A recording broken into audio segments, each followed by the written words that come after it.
destiny is all you need. Are you the mixed master? Have you come to save the day? Is this the real world, or is this just a game? Mixmaster is a sin against nature produced by Satan himself. In Genesis, God created the heavens and the earth. He did not create Mixmaster. We do not know where the fuck it came from. We can only quietly appreciate it in horror. He's prettier than I am! Gulp, yeah! I can't stop saying this! Gulp, yeah! Fight, fight, fight! Gulp, yeah! Fight! Hey, like me, you've probably lived your entire life in blissful ignorance of Mixmasters. But also like me, you have decided to have that veil of unknowing shattered, where you can continue to descend to the ever-lowering pits of your own personal hell. And where has this circle of the Inferno brought us?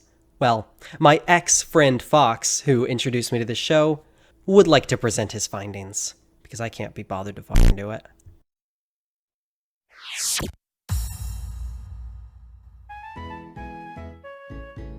Yeah, Mixmaster's pretty bad, but here's a lot of facts about it. So the Mixmaster anime used in the thumbnail here is an adaptation of Mixmaster Online, a South Korean MMO launched in 2003. I don't know how it's still running or why, but it sure is, and it's definitely a game that was made and released. Not a fun one, but you know. The premise involves going around the game world of Atreya, battling and capturing creatures known as hinges, that you can mix together into new, cool hinges with blackjack and hookers. It was apparently widely popular in the mid-2000s, reaching a peak of 2.3 million users in 2007. It spawned a number of spin-offs including Hinge Online and Mixmaster TCG Online, the latter of which was released in August of 2005 to tie in with the physical card game being produced at the time, both of which were shut down in an unknown time, and in the case of Hinge Online, nothing was archived except for a single trailer of the game. However, the TCG must have been a modest success at least, as it was this game that the anime was based off of. Mixmaster King of Cards ran from October 2005 to July 2006. It was produced by Sunwoo Entertainment and Nippon Animation. The game was popular in both Korea as well as Japan, so the animation was a joint production between two companies. It would later come to the West, being licensed and localized by Taffy Entertainment, and functioning as launch day content for the new video-on-demand streaming service Kabillion, which debuted on January 17, 2007. The card game itself was never localized, and from the fact that I don't think anyone had ever heard of this before I found it on Amazon by accident, I can assume the service made it difficult for children to find in order to gain a foothold in the West. However, the show did see exports to Italy, Spain, the UK, and India via Cartoon Network and Nickelodeon. It seems the show had a manhwa tie-in, though there isn't much information available about that, or at the very least Caleb won't look for it, and I don't blame him. There's also some early concept art floating around online that's completely different from the show we got. Honestly, it has a lot more personality.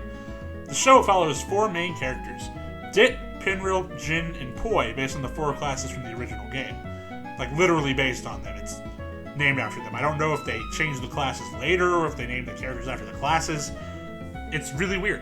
They, along with the Master Hinge Pachi, have to save their hometown of Gamebridge when it's fused together with Atreya by the evil Prince Brad and his gang of Dark Elves.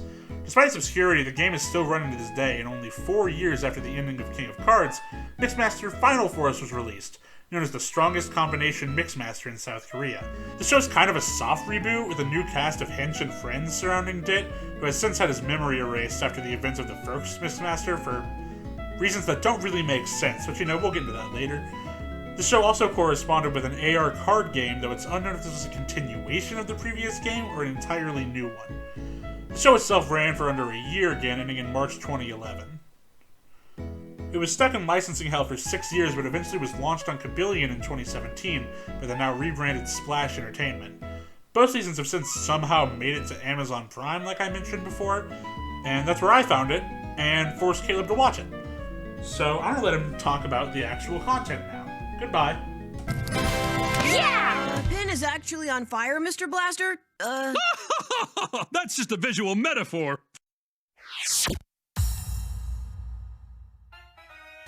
So, now that Fox has tainted both of our souls and brought us ever farther from the glorious light of God, what is this show actually about? The first season starts in media res, with 3 dark elves chasing some creature through the forests of another world known as Atreya. These will be our three main antagonists: Chino, the rock star, Jasmine, the woman, and Mino, also the woman. The bargain bin Digimon they're chasing is named Pachi. He's secretly a being known as the Master Hench. Yeah, what is he? I mean, does the Master Hench have slave henches or what? Yes, the collectible monsters are called henches in this world, and he has the secret powers that the leader of the Dark Elves, the exquisite Prince Brad, wants to claim for himself. He gets away from them though, and we cut to a world much like our own, in a city known as Gamebridge. Three kids, Dit, Pin, and Cheek, are hanging out with that old guy from Back to the Future who has some wacky new invention to show them. This is Dr. Joab, the inventor of Mixmaster. Next is Cheek. He's the smart guy who knows a lot about the game. Then there's Pinrill, but everyone calls her Pin. She's a girl. And finally, we have Dit, your typical child protagonist. He's lazy, stubborn, and just straight up doesn't want to be the hero and refuses to be multiple times, but what's consent, am I right? To them, Atreya is a world from a video game, and they've just created a portal to it.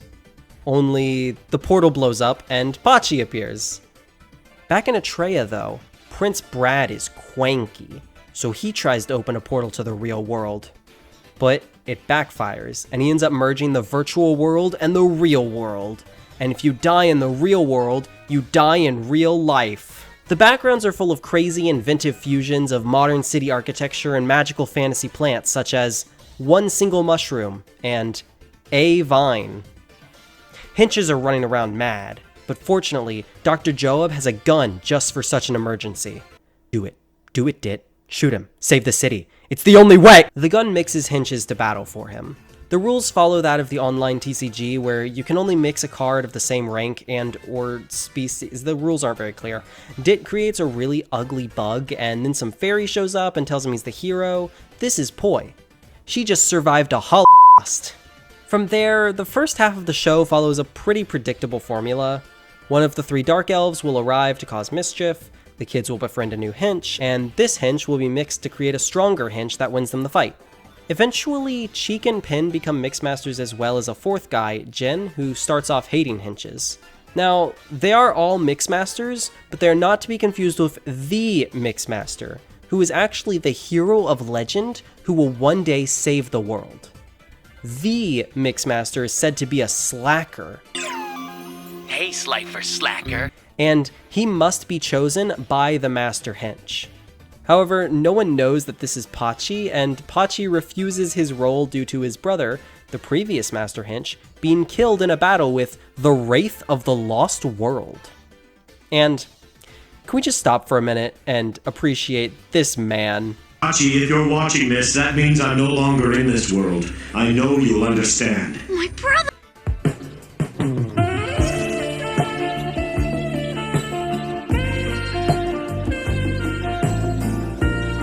So, anyways, over the course of the first few episodes, the team assembles, they learn new abilities such as the use of landscape cards, mix more powerful henches, and henches become incorporated into human society. There are worker bee henches that have jobs, and henches that partake in school sports festivals. This is an opportunity to get back at that kid. We'll get him at Sports Day. Smart! You think good! That's because I lubricate my brains. Now, Around a third of the way through the season, things start to change up a bit. A new head honcho, Giara, is introduced who seems a bit more intimidating than Prince Brad. The villains get a redesign and start working together more, and both parties start actively looking for the Master Hench. Dramatic irony! Now the formula is, they go around assuming the first hench they see is the Master Hench, before mixing it to beat the villains. Eventually they ask an old, wise hench about the Master Hench. And this episode's actually pretty funny because when they battle Mino in it, he uses an incredibly overpowered card that wipes the entire field of henches. Except he was the only one with henches on the field, so he just destroyed all his own monsters for no reason. And in the following episode, the second arc of the series begins as they're transported to Atreya. This is where Giara gets more of a prominent role, and honestly, she's actually a threat. She fights dirtier than the Dark Elves, and she's willing to choke people out, and she straight up beats up Jen later. Eventually, with her help, the villains manage to capture Pachi, and they use electroshock therapy to turn him straight. Now that he's a straight, cis white man, Pachi turns evil. Dit and the others fight to break him out, and after Prince Brad kills Dit, All misty-eyed. Not. Pachi goes crazy and destroys the place. Poi is able to calm him down, and Dit does some magic something or another, so I guess he's the Mixmaster now? Unfortunately though, they aren't able to completely get Pachi back, and we have a few more pointless episodic adventures where they dick around in Atreya before they're able to make it back to him again. Pachi is still having hang-ups about his brother and the whole Mixmaster thing, but when Dit finally sees him, he chases after him, and honestly it's really fruity. It's best if I just show you. Pachi, wait! I'm not giving up on you! We should be facing this together! We can't be together! I told you that when I left! When humans and henches get together, it leads to disaster! Haven't you figured that out? The only disaster for me is when you go away, Pachi. We can't let them pull us apart. That's all in the past! Not for me.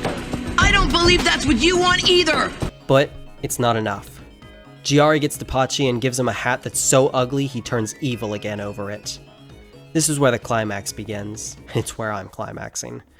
They battle Prince Brad, and he realizes he was double-crossed by Giara when she captures him and everyone else in a giant cum jar. All the henches start to turn evil, and giant pillars that will summon the Wraith of the Lost World appear. The kids have to break out of the cum storage sphere and destroy the pillars. They do so, but the pillars have already absorbed all the energy they need or something like that, and it's revealed that the Wraith of the Lost World was secretly Giara. Of course it was, I mean, like, it was f***ing obvious. They have a little chit-chat about friendship, and she reveals her dark and terrible backstory that she is a little lonely sometimes. So Dit takes the 3 legend cards he needs to fuse the Master Hench, which were literally brought up a second before he needed them, and then just appear anyways. And he fuses Pachi to create...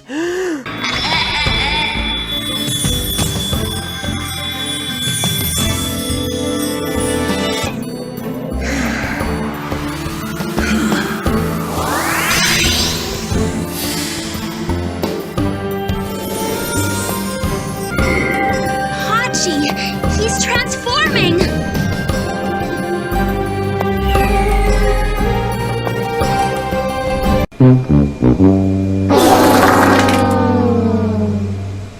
So anyways, they then do a spirit ball and kill Giara. The henches all go back to their world. The end.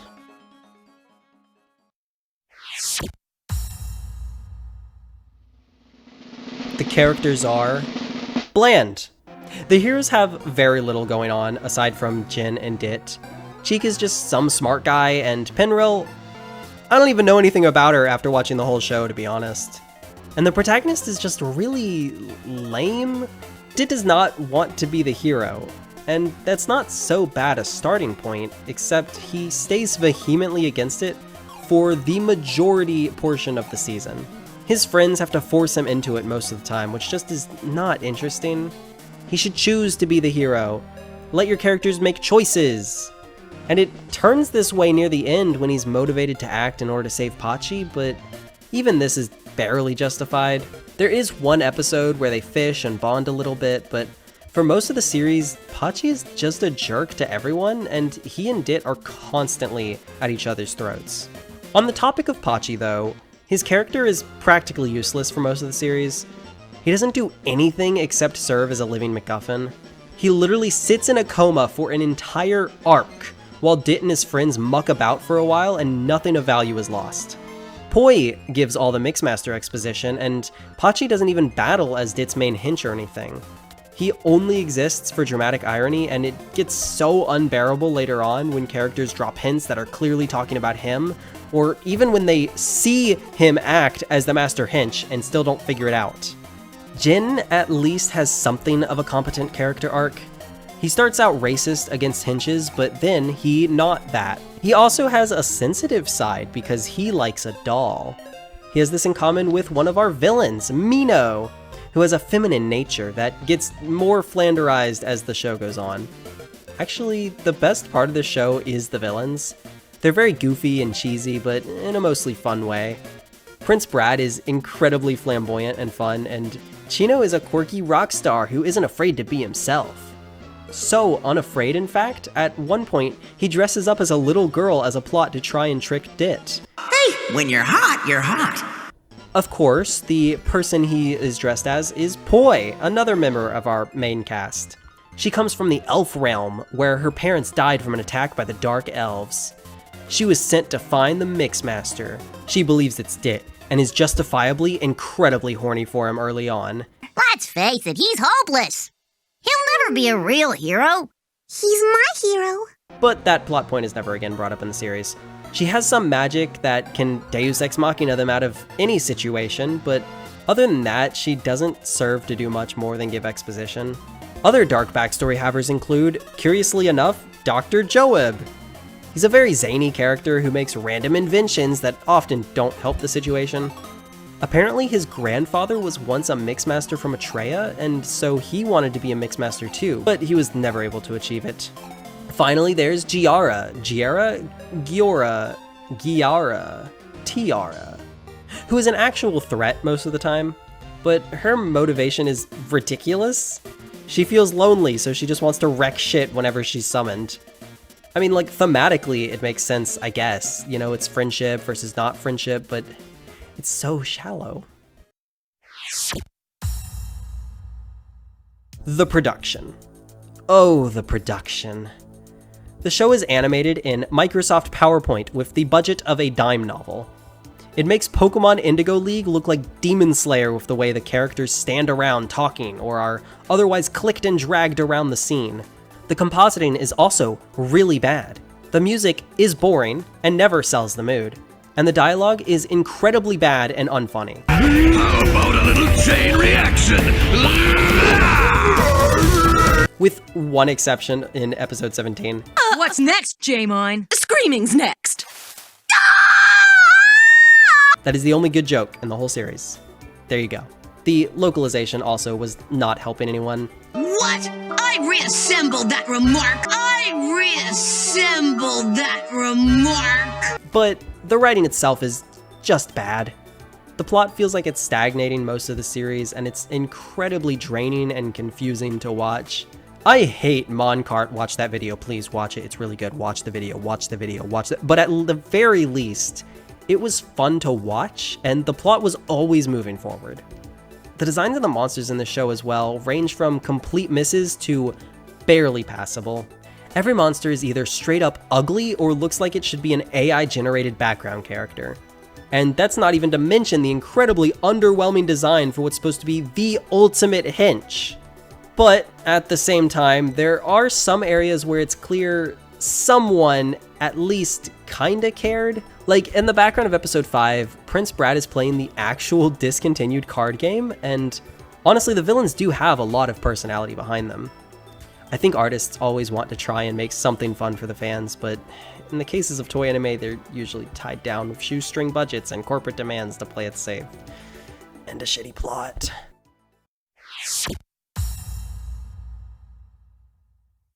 Overall, Mixmaster King of Cards is a deeply boring show, and that's honestly the most damning thing I can say about it. Every now and again, it brings up something interesting. For example, in episode 13, the villains steal Dit's henches, and his henches tell him that they have to fight, they have to follow their orders. This causes him to fear he's abusing their free will, and next time he uses his henches, asks if they're choosing to fight with him. But once he gets the okay, we never have to think about that again and the terrifying implications of it.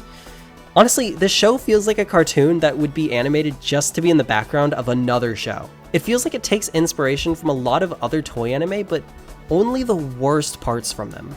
It has a large cast of useless characters and an overarching theme of friendship, despite rarely having moments where they showcase any of the characters' friendship. I just don't know what else to say other than it's just bad. Think hard. Pushing liquid through a narrow tube, how could you use that knowledge?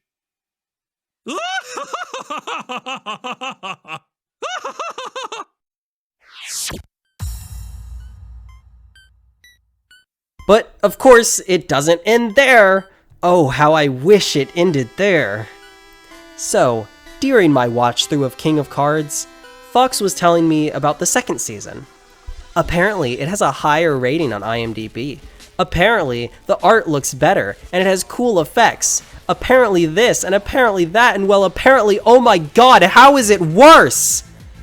This season starts off in Atreya like the last one. But where the last one pretended there was any semblance of cool with a high-stakes chase, instead we get 4 mischievous henches winning a seed-spitting contest in order to become master henches and be sent to the human world. They happen to identify our color-coded protagonists as Mixmasters, including Dit again. You'll notice none of these 3 characters are Penroll or Cheek. They're gone. Just gone. See, Dit got his balls smashed and hit his head at the beginning of the episode, so he's got amnesia or something. No time to think about it, because just then, an Ava attacks! Dit, get in the robot! Everyone mixes it up by, well, not mixing, but they turn their new henches into mechas. From here on, the series lulls you into a false sense of security, making you think it's just going to be a repeat of the last season. There's a big bad guy called the Red Knight, and he has colorful little minions who go on and attack the Mixmasters each episode. As they do so, the Mixmasters' powers grow. They try out new mecha combinations with each other and deepen their friendships. And it really does want you to think it'll do better than last time, because rather than the characters being completely passive, they actually seek out the villains. Dit is upset about the fact that he had his memories taken away, thinking the Hench Council, yes, there's a Hench Council, did it to him. And this leads to what is almost one of the coolest plot points this series could have had, when Dit comes across Pachi, and he tells Dit that he's being betrayed. Pachi was trapped, and they erased Dit's memories and are just using him as a part of some large Nope, sorry. It was just one of the villains shapeshifted as Pachi. Almost had me for a moment, but it does keep up a momentum. See, in episode 7, Dit actually follows one of the bad guys through a portal called a mix zone into their base. They kick him out, of course, but after that, the whole crew hunts them down, going through a series of challenges in Atreya before making it back to their base again. Along the way, they meet Kion, who used to be a Master Hench himself. The Master Hench, specifically for Red Knight, an old Mixmaster. Apparently, the Red Knight fell victim to an evil force entering his mix launcher and corrupting him. And this same evil can happen to anyone. Kion fights Red Knight, but once he's down, our main characters start to get infected by the Dark Core Force virus. All but the blue one, who is psychic, by the way. She calms everyone down, they form a Megazord and beat the Red Knight. And, okay, he actually kind of looks really sick, but trust me, it doesn't work. And he releases, like, all the henches he maunched up. Oh shit, I literally just... So the evil henches are called maunches this season? Because he's, like, maunching up their Fuck.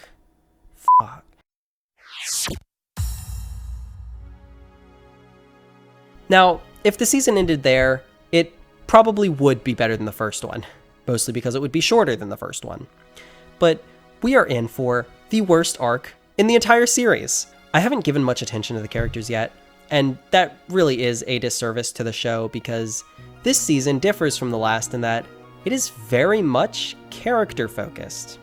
Our quadrio is made up of Dit, our slacker with the heart of a hero inside, Ray, the Genshin Impact the smart boy with a troubled past, Maureen, the psychic, and Aring, who is there. While the last season was about friendship and self-improvement, this season has a lot to say about family and the ways the people we know can hurt us and how trauma leaves us vulnerable to outside corruption. Ray's brother was a talented baseball player. His parents would miss his own birthday because his brother's game was the same night.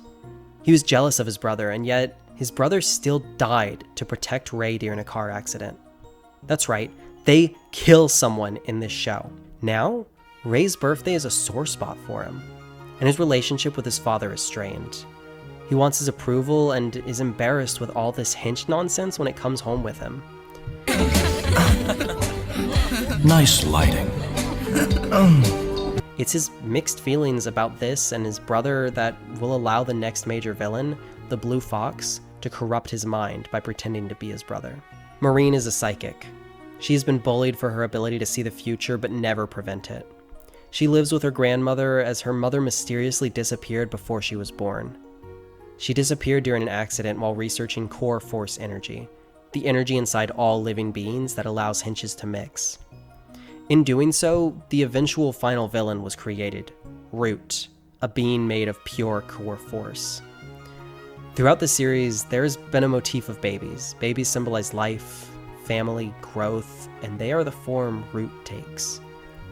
These baby statues are purposefully out of place and creepy, appearing in Red Knight's lair, and Rey, under Blue Fox's control, tries to use a Mysterium, a tool used to store and guide large quantities of core force, to create some strange fetus before this project ultimately fails. Core force is meant to be omnipresent, but as a single entity, Root is not only disconnected from the universe around him, but also disconnected from his and Marine's missing mother. Him being a baby is an obvious symbol of disconnection, as the first tragedy every human must experience is being born, disconnected from their mother and becoming an independent entity. But Root doesn't want to accept this, and he traps Marine and Atreya to try and bring back her mother where they can all live as one again. Compared to these two, Dit has it easy. His dad is just some beta cuck who never aspired to be anything, and any traumatic memories were washed away a year ago when he first saved Atreya. But it's knowing he was once a hero that drives him to try and become one again. And it's in search of what happened to his memories that he searches out Pachi. This is ultimately the reason he takes out the first villain so much faster than he did last time. And Aring? Okay, so like, she has a crush on some turtle because her parents neglected her or something, but it never amounts to anything, and neglectful parents will be used 100 times in the show, so it doesn't really mean much, but I swear, it's so dramatic. Now, you might be asking yourself, why did I just spoil the rest of the series before I could talk about it? And all this talk about the characters, I might have just made this season sound really deep, and you're probably thinking to yourself, okay, it can't be that bad. There must be a reason it got that higher rate. Stop! You're wrong. Okay, I did this to show you just how painful it was to realize, because the second arc of this series is some of the most insanely boring, irritating, and painful arcs of animation I have ever seen. The entirety of the Blue Fox arc involves boring, pointless slice-of-life episodes with characters I do not care about that get interrupted by the Blue Fox manipulating some new character our heroes just met and then everyone fighting. These new characters are often flat, one note, and just plain terrible. And the plot is ridiculously slow-paced, all to the point where I was dozing off watching this section. Fox was drunk and still bored out of his mind, and this section took us the longest to get through out of all of them. We were so bored at one point, we put on one of those videos that has random vine booms interspersed with long dredges of silence, and it genuinely improved the show. And some of the episodes are literally just the exact same plot. I probably watched an overbearing mom and a rich kid appear 5 separate times. The only interesting thing to ever happen is that in one episode, Wolfman, one of the Hinch Council members, becomes a femboy and goes to investigate the Blue Fox and find out if the obviously makes you evil-inator makes you evil by stepping into the obviously makes you evil-inator and gets turned evil, and then he is the one to attack the kids for the episode. There is also, admittedly, one actually great use of the Fox in episode 24 I'd like to touch on. So, usually, the Fox manipulates kids by suddenly finding a way to blame one of the heroes for something and playing on their insecurities in a really shallow way. But in this episode, I saw for the first time an actual decent piece of writing. So, the setup is that there are 2 twins, Sunny and Luna. Original names, I know. They're both great at skating, but Sunny overshadows Luna in their mom's eyes. Again, really, really original names, I know. So Luna hides her skills. She doesn't like being compared to Sunny, but this has left her insecure. So when the Fox shows up as a talent scout, Luna tells him he must have mistaken her with Sunny. But the Fox says no. You're mixing me up with Sunny. Oh no, you're Luna. He recognizes her, and that's how he gets her. But then she turns evil because she trips on some ice. This show really can't have anything. After that, we have Rey trying to betray everyone, thinking he can bring back his brother, only for him to realize that he's being manipulated because his brother isn't a little bitch. The Fox tries to trick us into thinking there'll be a cool conspiracy plot next by using his tail to manipulate one of the Hinch Council members, but he's found out pretty fast. The Fox then fuses his own tails, then yada yada they fight over Core Force Orb, and then he gets bored by a tree. I'm not kidding, that's just how the arc ends. It's very abrupt. Give me that globe!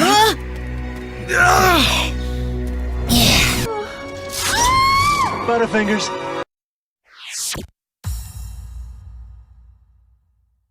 The final arc thankfully gets underway immediately, when a silver witch appears. Marine is mysteriously attracted to her, and we soon find out she looks exactly like her mother. The Silver Witch then uses various schemes to try and bring Marine with her back to Atreya, including an episode where she makes a giant baseball robot out of items because you can mix objects now, I guess. They all fight in a baseball stadium with a baseball bat, but at no point do they do any baseball-related activities, such as using the baseball bat. And in fact, as soon as it looks like they might, they're interrupted, and then she steals the baseball stadium.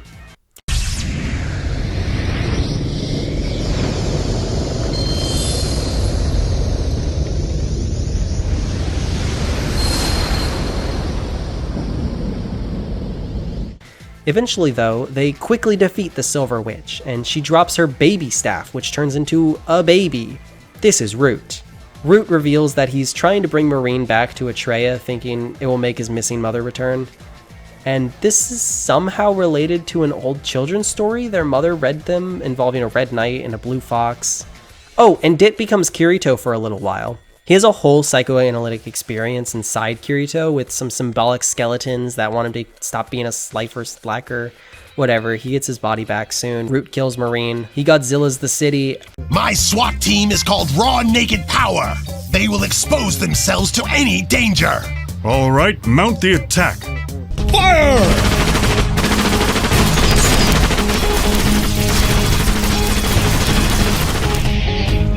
Now for some raw, naked power!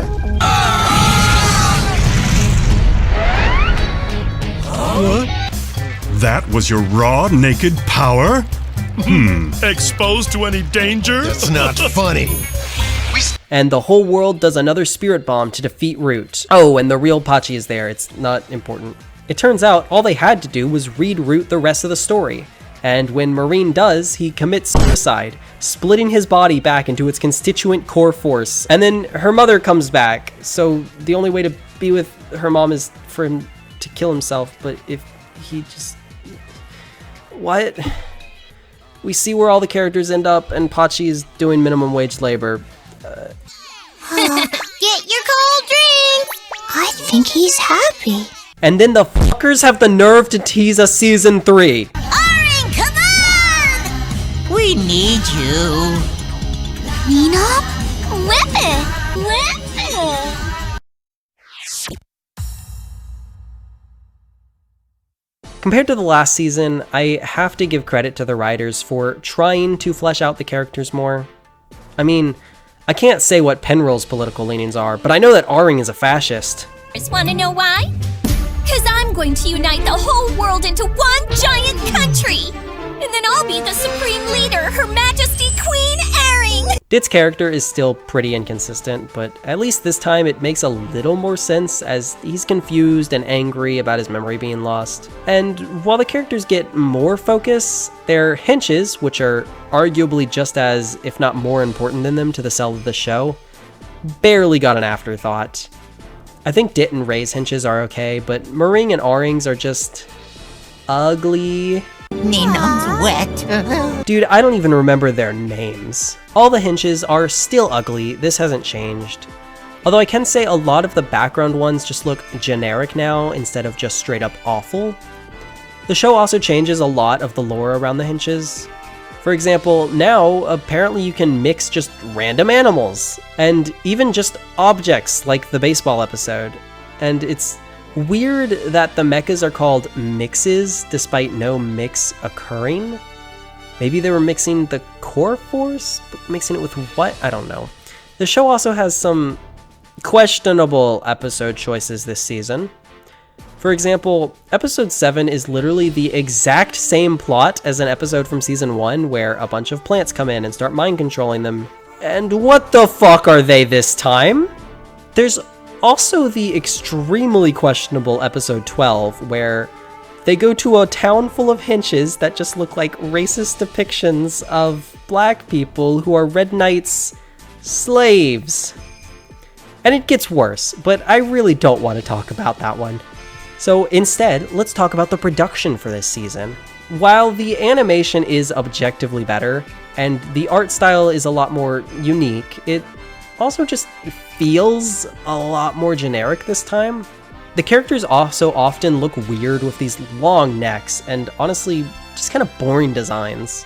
The first season wasn't great, but at least that early 2000s pencil animation crunch had some charm. There are also frequent compositing mistakes and so many odd choices that sometimes when the show is trying to be subtle, my friends and I just genuinely believe it was a mistake. For example, when Kion, Red Knight's hench, enters Red Knight's mind to try and save the good person he is deep down, we see that he isn't restrained by the mind chains, but is holding them. While we were watching this, we were calling this out as a mistake just for it to turn out it was intentional. And the writers were trying to say something about his character's hunger for power being what corrupted him, not any outside force. And that's really interesting, but it is a serious problem when the audience can't pick up on that because they're too busy trying to decide what was intentional and what was a mistake. Mixmaster is something I did not understand entering into it, and it is something I still do not understand exiting it. While I hesitate to call it a toy anime as it's based on a pretty bad MMO game instead of a toy, it did have a card game spin-off, and it's this card game that the show seems to mostly be based on. Although the second season doesn't even have these card game elements, making it a continuation of an adaptation of a spin-off of the game in a weird way. I had never heard of this series before, yet apparently it was really popular in South Korea once, and even in Japan, as that's also where the anime aired. I think the one thing I can say about the quality of the show is that the most interesting part of the Mixmaster saga to me was researching its troubled English localization. That's actually a pretty wild history that I didn't even go fully into here, so why didn't I make this video about that instead? Well, I think there's value in terrible shows. I mean, it got 2 seasons. It must have been doing something right? And it's those few sparse nuggets of quality that hook me like some mousetrap. I do like the villains in the first series, and there are some genuinely interesting things they try to do with the characters in the second, if they could only make it land. Stop laughing! You erased my memory, didn't you? You said my master hench was named Pachi. What happened to him? How could I be a hero who saved the world? There's no way! Not me! My grades are in the tank. The tough kids beat me up all the time. I'm just a slacker, that's what everyone says, so how? How could I be a big hero? Ugh, forget it. I won't do it. You got the wrong guy, okay? By the way, you already have the A-team here. Ray, model student, R-ring, perfect princess, and Maureen, whatever. There's a lot of elements of other toy anime and Mixmaster, Pokemon and Yu-Gi-Oh! Being obvious influences, and yet despite that, I can't say it stole from any of them. It really feels like a standalone thing, but by that same token, it kind of feels like nothing. Honestly, I've been struggling to come up with an ending to this one. Some last message to wrap it all up and tell you what it all means, but maybe sometimes it doesn't mean anything. Sometimes a piece of art just exists, and its existence is the statement. A defiance against all that is good in this world. That is Mixmaster. Thank you for watching. Stick around for more. What was that? Anime? No. I mean, yes. Sort of. Anime's not a crime, you know.